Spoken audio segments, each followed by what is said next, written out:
Coming up on today's show, we'll be talking about Daredevil coming into the Marvel Cinematic Universe.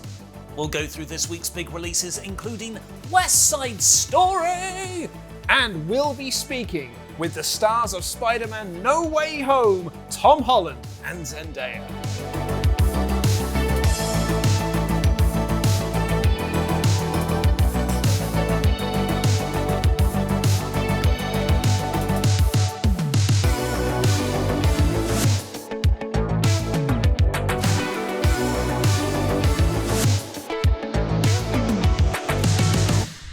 Hello and welcome to What's On at Cineworld Cinemas. I am Luke Owen. I'm Ollie Davis. So, Oliver Davis.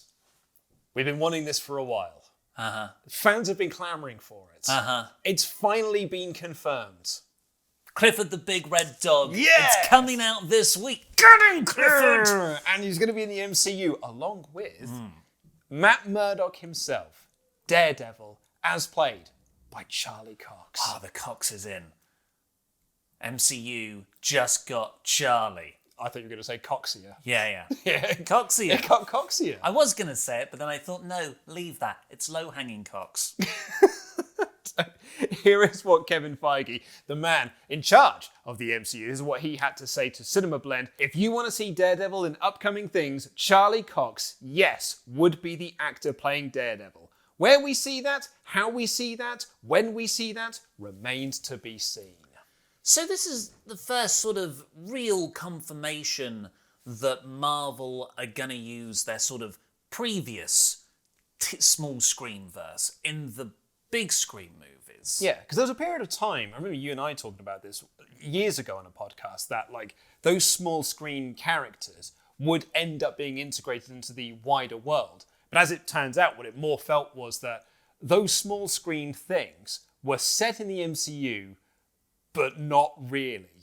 Yeah. Like, they would mention things that were happening in the big screen versions, but it was never the other way around. It was like, is this actually integrated or is it a pocket verse? Yeah. I don't know. I remember even talking to you about, they kept on billing Endgame, Avengers Endgame, as having everybody who's ever been in the films, really. And we thought, okay, so there'll be like an alternate storyline on Earth where the Defenders are all getting together and helping New York.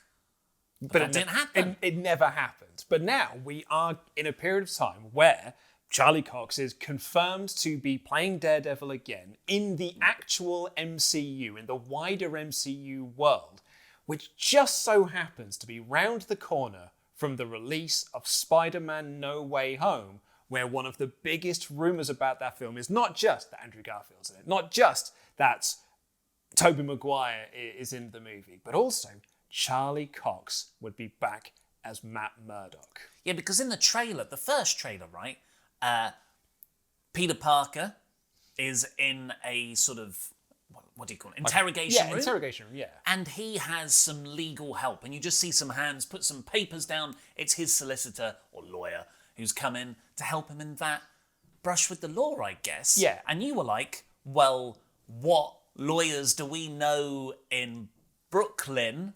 Is it Brooklyn? Well, Hell's Kitchen, New York in New general. York brackets general, Yeah.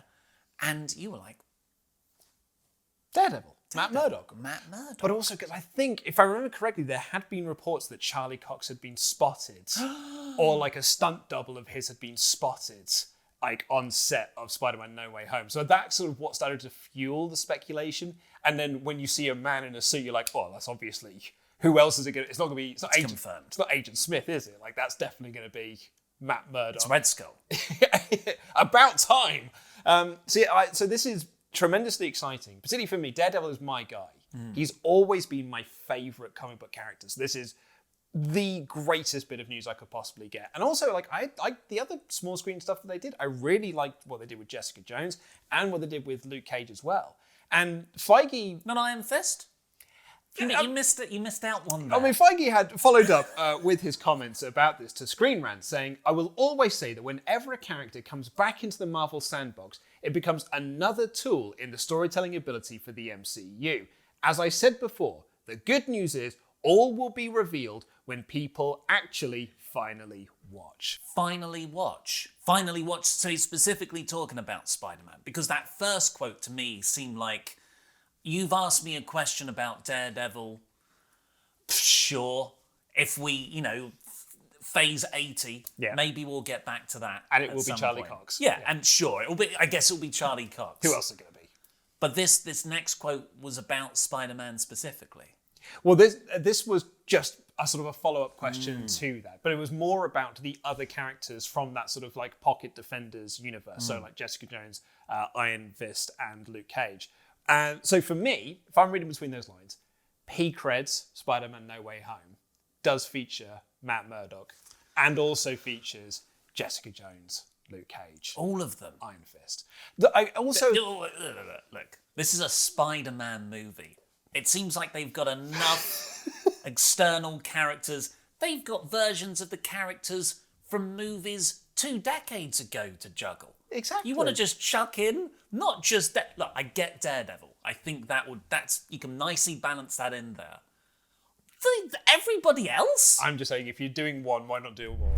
We've got 2 massive releases this week. Massive being the operative word for both of these, because West Side Story, Steven Spielberg's newest adaptation of West Side Story, long film this, because it's a musical, so like it has to be long. Massive in scale. It's been getting incredible sort of like reviews across the board, really, for this. Are you excited for Spielberg's West Side Story? Well, I've said this before. I've not seen the original. Same here. And I am, sometimes when a movie comes out, Dune is a recent example, I was like, shall I read the book before I see it? And I was like, no, I'll watch the movie first. And I'm kind of Is it because someone handed you the book to Dune and you're like, this is too big? What? It's massive. When does the story start? Why is it just 40 pages of ecological diagrams? Yeah, so do I go back and watch is it like 1955 version? Or do I watch this weekend, which is my intention? And because the trailer genuinely makes me get a little bit emotional. Yeah. And it's weird to get emotional about something that I've not seen. It's like this West Side Story's become a shared cultural memory. And Steven Spielberg is kind of the dad, I guess, of modern cultural memory. So him doing this, I think it's a perfect fit. Everything I've seen from the trailer, it's an overused and sort of airy-fairy word, but it looks magical. Which is exactly the word you used to describe Clifford the Big Red Dog as well. Because nothing can explain the size of the dog nor the colour other than magic. Yeah. Big, big red dog. Big tickets available. You click the links in the video description down below and you can get some tickets for it. Of course, you can still book your tickets for Boxing Day, Resident Evil, Welcome to Raccoon City, Encanto, House of Gucci, Ghostbusters Afterlife, Dune, Eternals, and there is still time for No Time to Die. No Time to Die. No Time to Die, James Bond. So I went to go see Resident Evil last week. Yeah? Yeah. As a fan of the franchise, I had a good time. Would I say it's the best film I've ever seen? No. That's Ghostbusters. Well, obviously, yeah. Which I've seen for a second time now. Have you seen it yet? No, I haven't No, seen you should go see it, mate. It might be the best film of the year. But I, you know what? As a fan of the franchise, I had fun. I hope everyone enjoyed the YouTube premiere that we had recently of Cineworld's Dreaming of the Stars, which is still available to watch on this very YouTube channel. The ASMR movie featuring Atlas ASMR and Malcolm McDowell. Malcolm McDowell doing AMCR. We actually got someone tweeted us last Friday after we posted this video saying, I know you guys have never done it before, but you're really good at ASMR.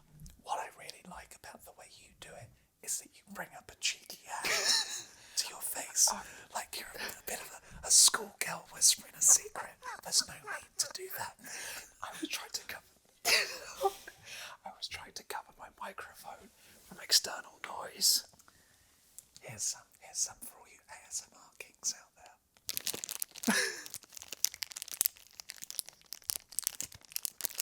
Yum, yum, yum, yum. Anyway, click the link in the video description down below. Go and give it a watch. It's great. I'm feeling Christmassy. Look at me. I'm wearing a Sonic the Hedgehog Christmas jumper because Sonic 2's out. Yes. Sonic 2 is out next year. We're actually be talking about that in a couple of weeks' time when we look at the big releases coming out next year. The trailer for it is dropping, like, annoyingly after this episode has gone up. So we would have watched that. You will be able to watch it when this video goes live. Yes. But we have taped in advance. And I was like, it doesn't matter. It's fine. It's fine. I'm okay about it. I'm absolutely fine that I haven't seen the trailer yet.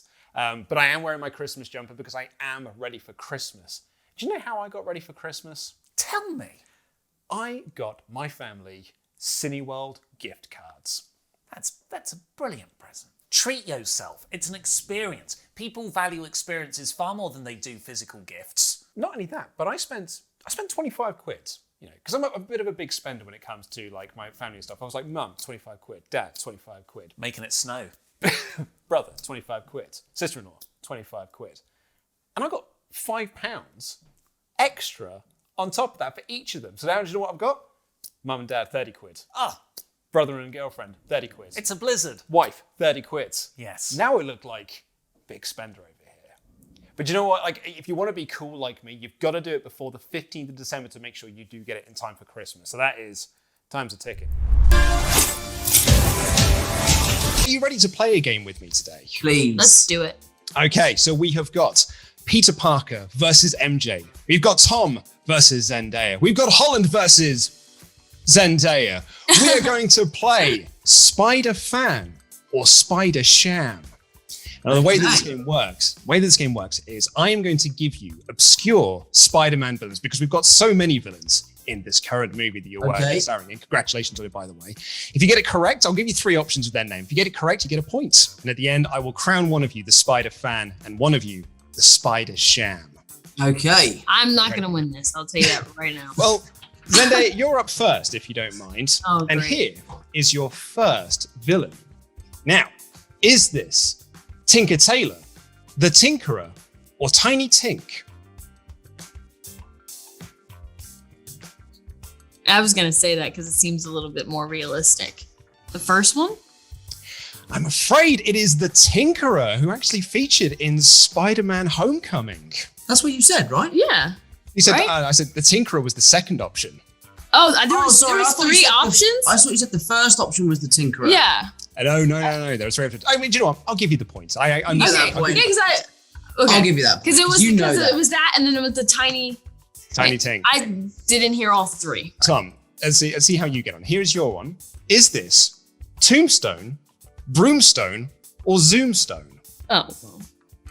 Tombstone, Easier isn't it? one. It is Tombstone. Yeah, I thought I'd give you some easy ones to start off with. That's a point each. It's a point each. Easier Yeah, I one. don't think you said the Tinkerer. I'm not sure. Pre-booking is now on sale for Spider-Man No Way Home. Will it have Daredevil in? The Matrix Resurrection's also on pre-booking sale, and a movie that I didn't actually know was coming out until last week, The King's Man. Like the 3rd film in the Kingsman trilogy, but it's a prequel, it's set in World War I, it's Ralph Fiennes being the King's Man, like the first Kingsman. The Harry Potter Marathon continues the 11th of December. It is Harry Potter and the Order of the Phoenix and the Half-Blood Prince. And then on the 12th, it's Deathly Hallows Part 1 and Deathly Hallows Part 2. And for some festive screenings, there's Elf on the 14th, It's a Wonderful Life's 75th anniversary on the 20th, and Die Hard on the 21st. My mother-in-law has never seen It's a Wonderful Life. That is disappointing. Yeah, I mean... And you can tell her that. Yeah. I'm disappointed in her. I mean, I'm going to make sure she goes and sees it while it's on at Cineworld Cinemas. We've also got some event cinema screenings. Monster X The Dreaming will be in select cinemas on the 11th of December. And Bolshoi the Nutcracker Ballet on the 19th. If you want to check out any of the films we've discussed today, please do click the link in the video description down below. And hey, there's an audio podcast version of this show with extra waffle between these 2 idiots. So go and find that wherever you get your podcasts from. But until then, I have been Luke Owen. I've been Ollie Davis. And that's what's on. Merry Christmas.